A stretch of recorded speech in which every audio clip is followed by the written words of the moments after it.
Periode Januari hingga Juni 2020, DBD di Sumsel capai 1.876 kasus, 3 diantaranya meninggal dunia.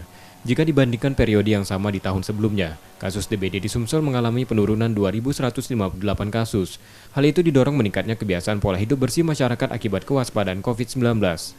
Penanganan DBD menjadi salah satu fokus utama penyakit setiap tahun oleh masing-masing kabupaten kota, khusus saat musim hujan. Namun saat ini anggaran penanganan di sejumlah wilayah di Sumsel terkendala untuk COVID-19. Kasus DBD paling tinggi terjadi di Palembang, sebanyak 337 kasus yang diduga akibat mobilisasi masyarakat, dan disusul Prabu Mulih 202 dan Banyuasin 200 kasus. Saat ini Dinas Kesehatan Sumsel melakukan upaya sosialisasi dan edukasi luas ke masyarakat terkait pencegahan DBD dan melakukan fogging ke sejumlah wilayah secara bertahap. Untuk kasus DBD di Sumsel sampai hari ini ada 1.884 kasus, yang meninggal ada 3 orang. Terbanyak itu di wilayah mana, Pak? Terbanyak untuk Sumsel ini di Kota Palembang, karena memang penduduk Kota Palembang paling banyak ya.